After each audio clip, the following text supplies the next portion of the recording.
स्वागत है आप सभी का भार्गव संस्कृत पाठशाला में। नमो नमः। मैं हूं अभिषेक तिवारी। जैसा कि हम लोग CVT PG MA संस्कृत 2026 की तैयारी कर रहे हैं, उसी तैयारी के क्रम में मैं आपको पढ़ा रहा हूं और ये आपका है YouTube चैनल। इसको आप लोग लाइक और सब्सक्राइब जरूर कर लें और चाहे तो शेयर भी करें अन्य अपने मित्रों में, लोगों में। आइए आज जो हम लोग का टॉपिक देखते हैं। आज का हमारा जो टॉपिक है वो टॉपिक है आचार्य मम्मट। ठीक है, हम लोग अलंकारिक आचार्यों की चर्चा कर रहे हैं। CVT PG का जो सिलेबस है उसमें यूनिट 3, ठीक है, यूनिट 3 में आपके कुछ अलंकारिक आचार्य हैं। उन अलंकारिक आचार्यों के बारे में हम लोग चर्चा कर रहे हैं जिनमें आचार्य मम्मट है। तो आइए हम लोग थोड़ा मम्मट पर चर्चा करते हैं और मम्मट के विषय में थोड़ा सा जानते हैं, इन्होंने क्या कहा है, कैसे कहा है। ठीक है, चलिए शुरू करते हैं। काव्य शास्त्र के इतिहास में भोजराज के बाद काव्य प्रकाशकार आचार्य मम्मट का नाम आता है। आचार्य मम्मट का एक ग्रंथ है, वो क्या है? काव्य प्रकाश। आचार्य मम्मट का जो ग्रंथ है उसका नाम है काव्य प्रकाश। ठीक है, इतना ही ग्रंथ है काव्य प्रकाश, और ये बहुत ही महत्वपूर्ण ग्रंथ है काव्य प्रकाश। काव्य शास्त्रीय ग्रंथों में बहुत अधिक टीकाएं यदि किसी को प्राप्त हैं तो काव्य प्रकाश है। प्रश्न पूछेगा काव्य प्रकाश किसकी रचना है, तो काव्य प्रकाश आचार्य मम्मट की रचना है। ठीक है, ये कहाँ के निवासी हैं? तो ये भी कश्मीर के निवासी हैं। कश्मीरी पंडितों की परंपरा के अनुसार मम्मट जो है वो नैषधीय चरित्र के प्रणेता श्रीहर्ष के मामा थे।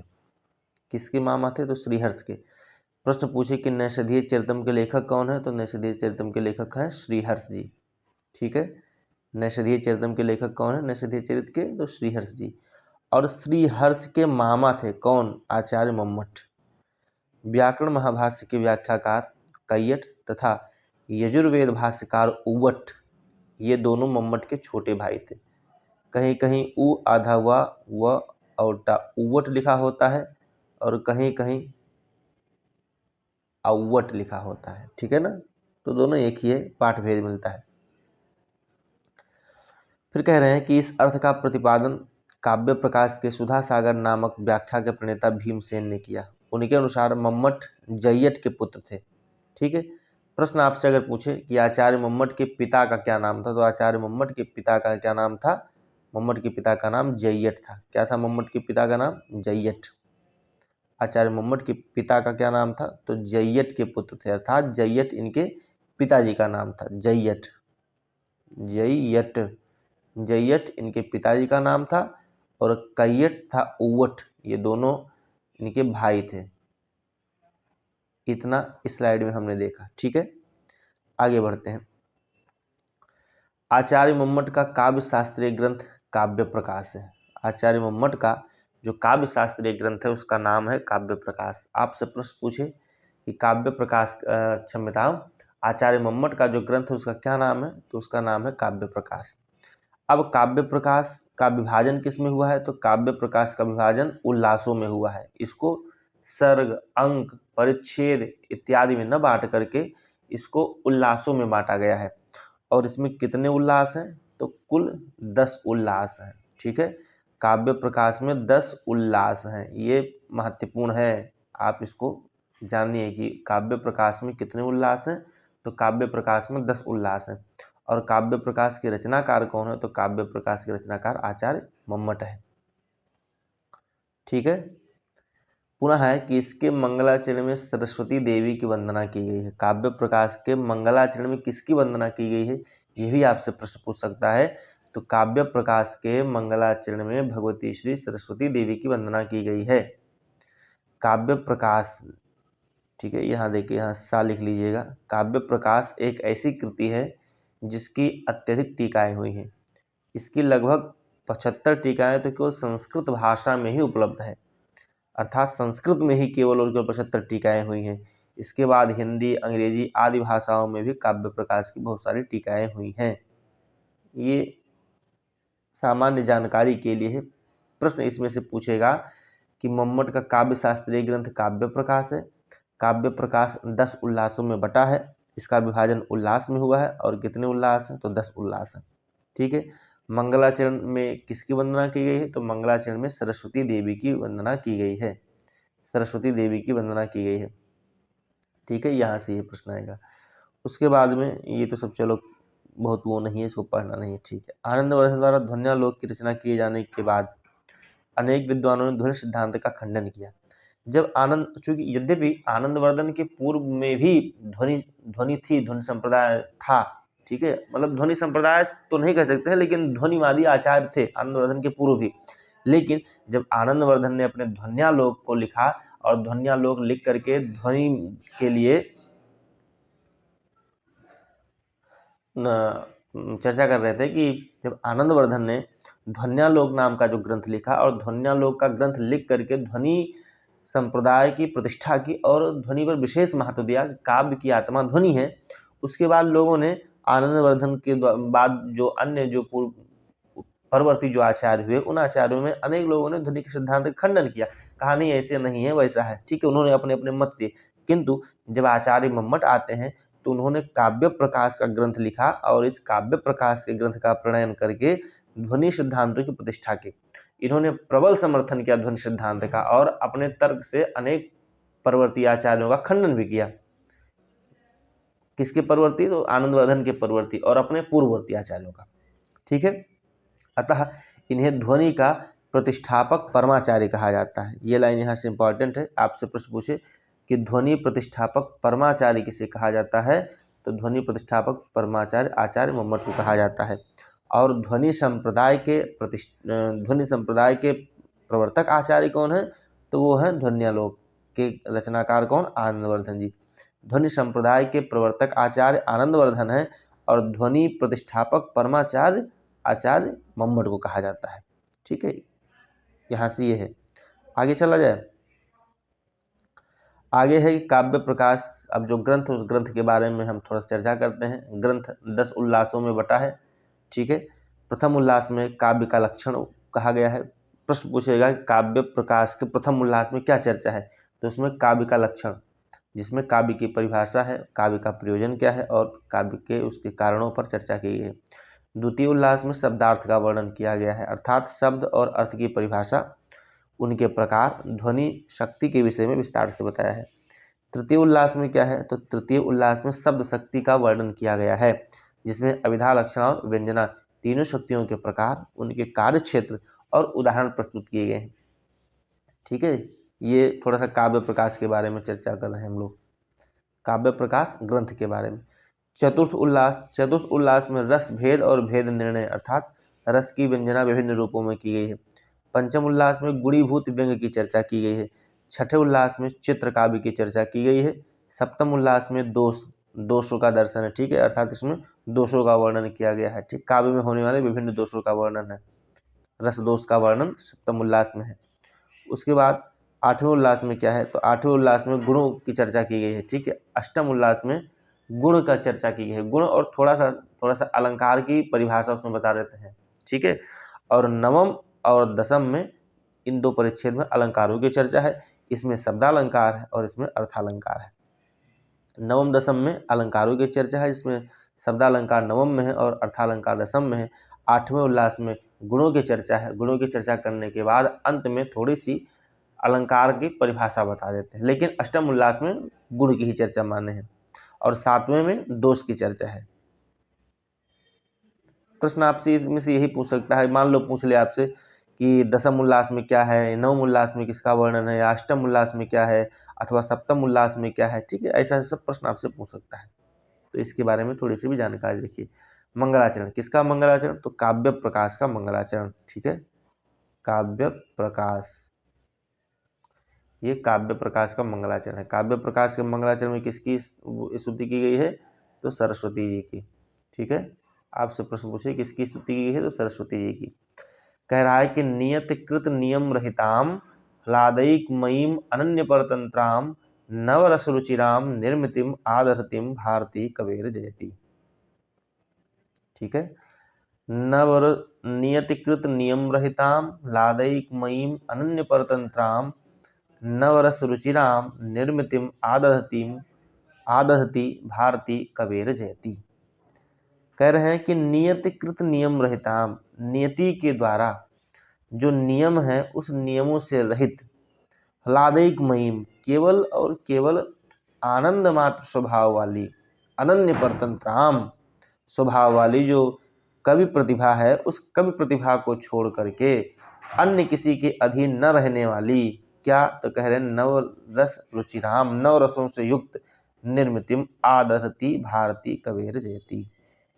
नव रसों से युक्त होने से मनोहारिणी जो काव्य रूपी जो सृष्टि है, उस काव्य सृष्टि की रचना करने वाले कवि भारती अर्थात वाणी सरस्वती क्या हो, सर्वोत्कर्षालिनी हो, अर्थात बढ़े, उनकी क्या हो, जय हो, ऐसा बता रहे हैं। यहाँ से यह प्रश्न आपसे पूछ सकता है कि जो काव्य प्रकाश का मंगलाचरण है, उस काव्य प्रकाश के मंगलाचरण में किसकी स्तुति की गई है, तो सरस्वती जी की, ठीक है, वाणी की, सरस्वती जी की।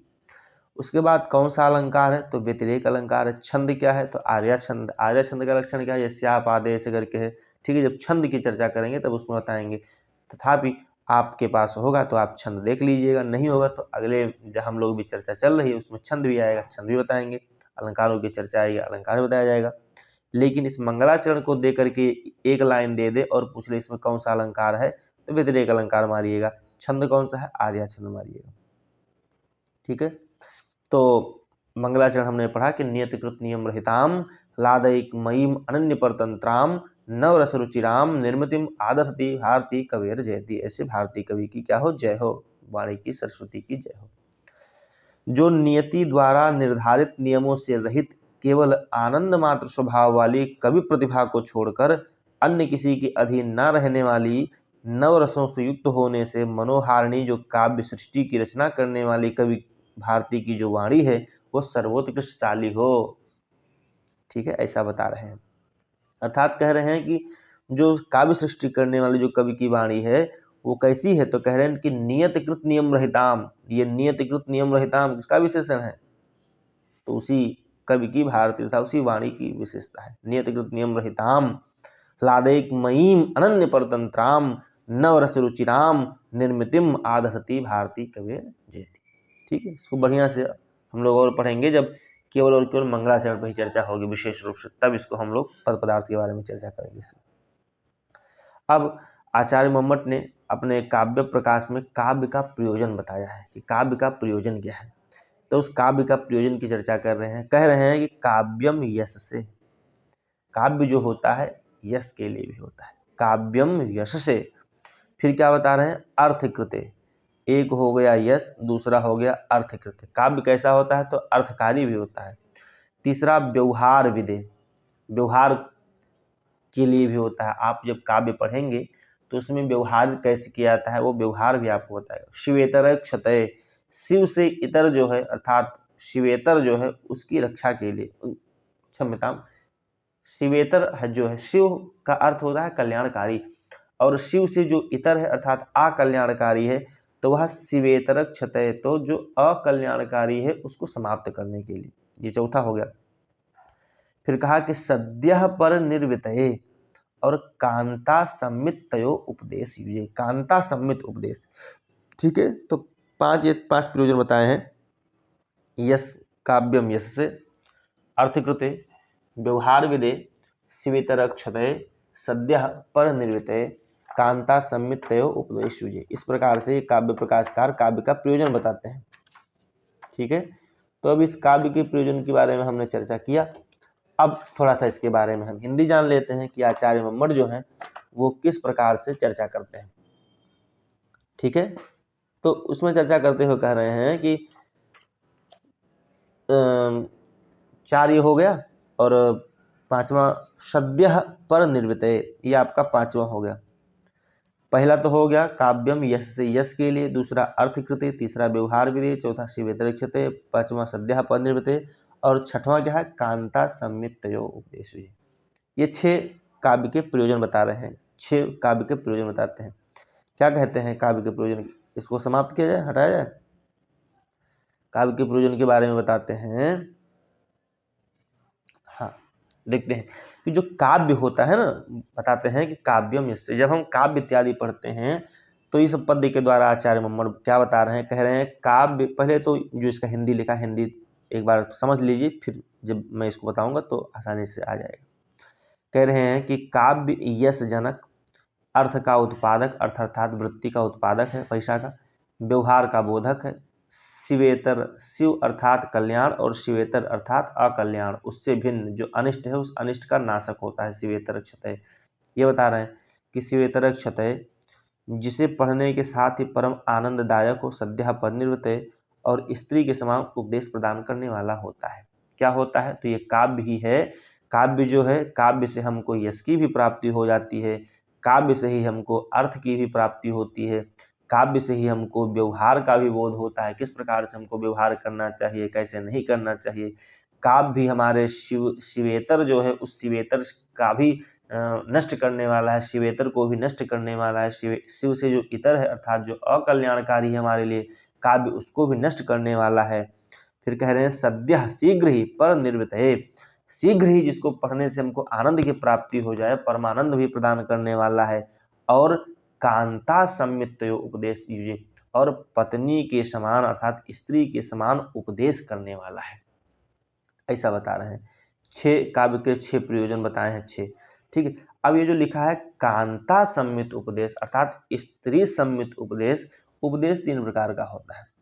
उपदेश जो होता है वो 3 प्रकार का होता है। पहला उपदेश क्या है, तो पहला उपदेश तो होता है प्रभु सम्मित। क्या होता है, प्रभु सम्मित, स आधा म और ता, प्रभु सम्मित पहला उपदेश हो गया। दूसरा उपदेश होता है सुहृद सम्मित। क्या होता है, सुहृद अर्थात जैसे मित्र इत्यादि, सुहृद, सुहृद, फिर सम्मित, सुहृद सम्मित मान लीजिए। और तीसरा है आपका प्रभु सम्मित हो ही गया, सुहृद सम्मित हो गया और कांता सम्मित। ये कांता सम्मित 3 उपदेशात्मक की 3 शैलियां हैं। एक तो प्रभु सम्मित, दूसरा सुहृद सम्मित, ठीक है, सुहृद सम्मित, और तीसरा कांता सम्मित। ठीक है, समझ लेना, लिख लेना। तो सुहृद जो प्रभु सम्मित होता है उसमें शब्द प्रधान होता है। क्या प्रधान होता है, शब्द प्रधान होता है, अर्थात जैसे मान लो हमारा जो वेद शास्त्र इत्यादि है वो प्रभु सम्मित है, उसने जो कह दिया हमको वही करना है, अर्थात वो शब्द प्रधान है। दूसरा सुहृद, जैसे मित्र लोग होते हैं, मित्र लोग क्या कहते हैं, समझाते हैं, बताते भी हैं, अगर तुम्हारी इच्छा हो तो थोड़ा सा तुमको डांटेंगे भी, थोड़ा सा प्रेम से समझा भी देंगे, ऐसा कर लो ऐसा कर लो। तो ये जो होता है ये अर्थ प्रधान होता है। क्या प्रधान होता है, अर्थ प्रधान होता है। इसमें आपके जैसे पुराण इतिहास आदि आते हैं। और जो कांता सम्मित होता है, तो कांता सम्मित में शब्द और अर्थ इन दोनों की प्रधानता नहीं होती है, ना शब्द की प्रधानता होती है ना अर्थ की प्रधानता होती है। यहाँ पर ये अर्थ है भैया, अर्थ, ठीक है। तो जो कांता सम्मित होता है इसमें शब्द और अर्थ की प्रधानता नहीं होती, अपितु इसमें रस की प्रधानता होती है। इसमें शब्दार्थ यो गुण भावेन नहीं होता है, विलक्षणम काव्यम, ठीक है। कांता सम्मित में जो विलक्षण होता है अर्थात विलक्षण शब्द और अर्थ से विलक्षण रस जो है, जो वास्तव में शब्द और अर्थ से जिस रस की प्रतीति होती है वो रस इसमें प्रधान होता है, किसमें, कांता सम्मित उपदेश में।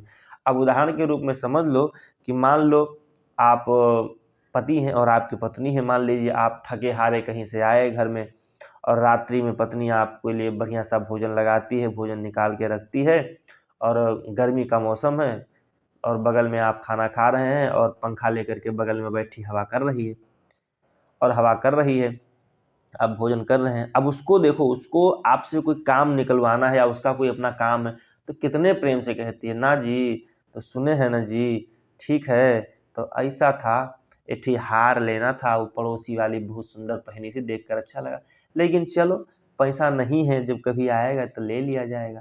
तो धीरे धीरे ऐसे बोलेगी, तब पति कहेगा अच्छा ठीक है ले लिया जाएगा, परेशान हो तो ले लिया जाएगा, चलो ले लेते हैं। तो देखो अगर वो कहती है जा करके ले लो, ये जा करके ले आओ, तो पति नाराज होता, नहीं लेता। क्यों, क्योंकि तो वह प्रभु सम्मित हो जाता, आदेशात्मक हो जाता। वेद शास्त्र क्या करता है, आदेशात्मक होता है, तो आदेश हो जाता, तो नहीं लेता, नाराज हो जाता। अच्छा, सुहृद सम्मित जो है, तो सुहृद सम्मित में भी थोड़ा सा कहती, थोड़ा सा तेवर दिखाती, फिर थोड़ा नरमी बरतती, ठीक है, क्यों, अर्थ प्रधान होता, तो उसमें भी नहीं होता। लेकिन जब कांता सम्मित वाली जो स्थिति आएगी, जब कांता सम्मित वाली आएगी, तो कांता सम्मित में कितने प्रेम से कहती थी, और इसी प्रकार की जो हमारे तो पति मान लेता है, ठीक इसी प्रकार की जो कांता सम्मित उपदेश शैली है, हमारे जो काव्य इत्यादि होते हैं, ये काव्य भी कांता सम्मित उपदेश करते हैं। ये वेद शास्त्र के समान सीधे सीधे आदेश नहीं करते हैं कि ऐसा होना चाहिए, ऐसा करो, ऐसा आदेश नहीं करते हैं। ये सुंदर सुंदर भाव से, सुंदर सुंदर रस से, शब्द और अर्थ प्रधान नहीं होता है, यहाँ पर रस की प्रधानता होती है। रस अर्थात भाव की प्रधानता होती है। इससे भाव क्या निकल रहा है, उस भाव की प्रधानता होती है इस कांता सम्मित उपदेश में, अर्थात कांता सम्मित उपदेश में। ठीक है, इस पर हम लोग और विशेष रूप से चर्चा करेंगे। अभी हम लोग सामान्य अर्थ देखते हैं। तो काव्य प्रयोजन के बारे में, क्षम्यता, काव्य प्रयोजन के बारे में हम लोग चर्चा कर रहे थे कि आचार्य मोहम्मद ने काव्य प्रयोजन में 6 प्रयोजन माने हैं। क्या क्या है? तो काव्यम यस्से, अर्थकृते, व्यवहार विदे, शिवेतरक्षते, सद्यः पद निर्वृते और कांता सम्मित उपदेश विजय। अच्छा देखो, जो काव्यम यस्से है, जो काव्यम यस्से, तो मान लीजिए काव्य के द्वारा यश कैसे प्राप्त होता है, तो देख लीजिए, कालिदास को देखिए, श्रीहर्ष को देखिए, माह को देखिए, दंडी को देखिए, मम्मट को देखिए, उसके बाद भारवी को देखिए। ठीक है, ऐसे तमाम सारे जो कवि हैं, इन्होंने काव्य की रचना की, और उसी काव्य की रचना के फलस्वरूप उनके यश में कीर्ति हुई, यश में वृद्धि हुई। कब उन लोग का जन्म हुआ था? आज भी उनकी यश और कीर्ति जीवित है। किसके द्वारा? तो काव्यम यश से, काव्य के द्वारा उनकी यश की प्राप्ति हुई। उसके बाद में अर्थकृते। प्राचीन समय में जब हम किसी राजा के आश्रित जो कवियों को हम देखते थे, तो वो कवि जब पुस्तक लिखते थे, काव्य लिखते थे, तो राजा के द्वारा उनको कुछ न कुछ उपहार स्वरूप भेंट भी दिया जाता था। स्वर्ण मुद्राएं दी जाती थी, या और भी धन दौलत, वस्त्र आभूषण, या हाथी घोड़े, घर, जो भी राजा दान देता था, तो उनसे अर्थ की भी प्राप्ति होती। कैसे होती थी? तो काव्यम, काव्यम अर्थकृते, काव्य के द्वारा अर्थकृते। उदाहरण इसका देते हैं काव्य प्रकाशकार की, यथा श्रीहर्षादेव धावकादि नाम अपि धर्म, श्रीहर्ष इत्यादि का जो धन इत्यादि मिलता था।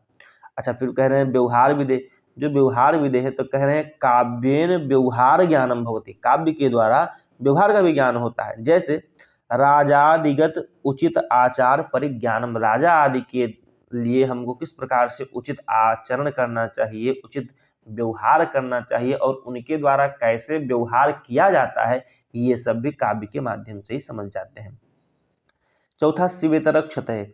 शिवेतर क्या है? तो कह रहे हैं अमंगल विनाशो अपि काव्यस्य चतुर्थ प्रयोजनम भवति, अर्थात अमंगल का विनाश करना जो है शिवेतरक्षते, शिव से जो इतर है अर्थात अकल्याणकारी, अकल्याणकारी अर्थात अमंगल, उस अमंगल का विनाश भी कैसे होगा? तो काव्यस्य, काव्य के द्वारा होगा, काव्य के द्वारा प्रयोजन है, काव्यस्य प्रयोजनम।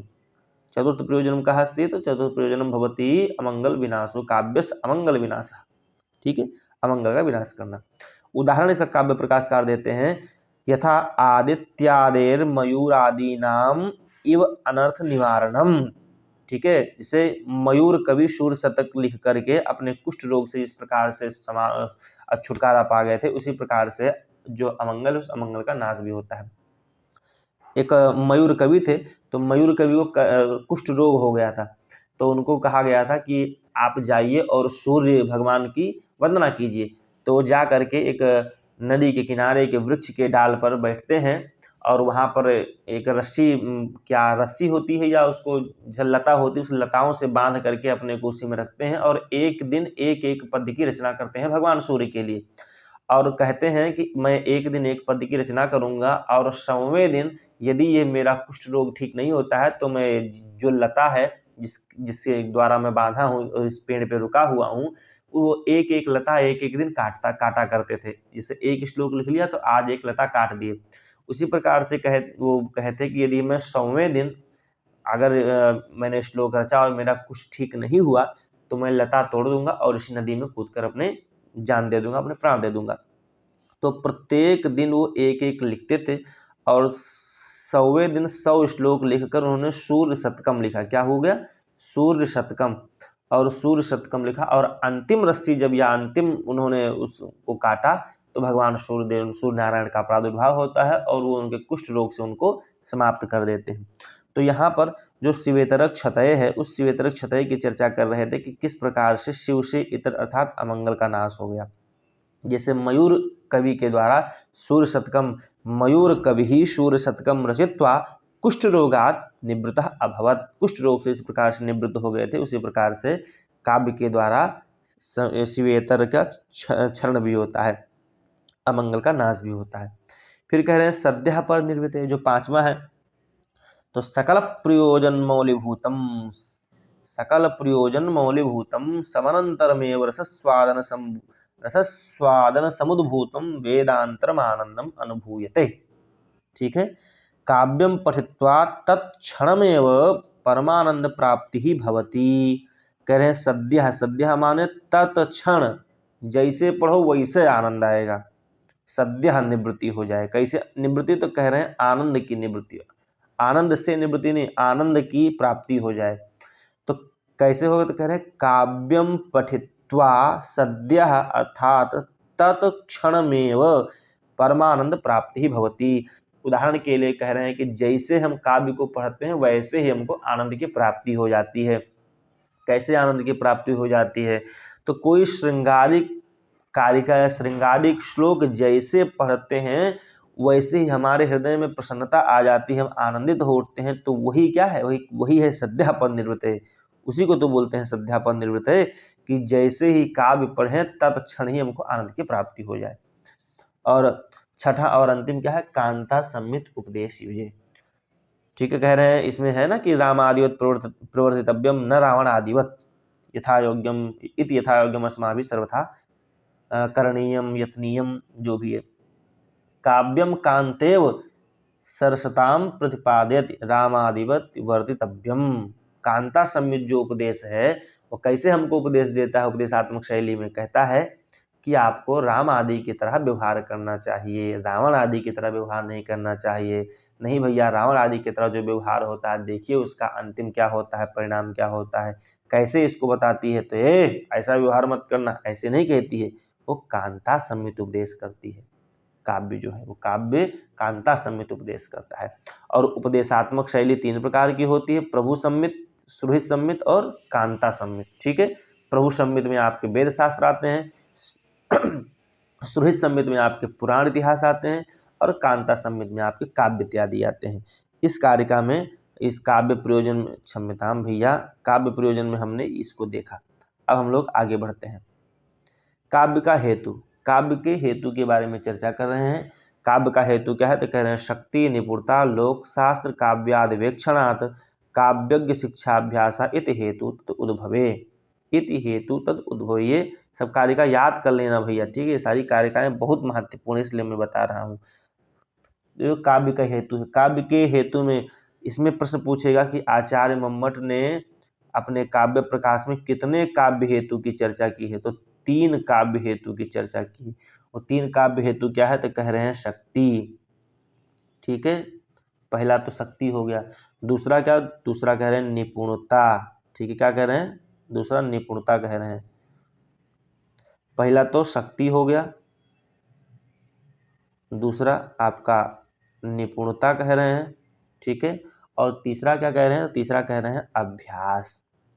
ठीक है, ये 3 है काव्य के हेतु, 3 काव्य के हेतु हैं आचार्य मम्मट के द्वारा रचित काव्य प्रकाश में। आचार्य मम्मट ने 3 काव्य के हेतु 3 बताया है।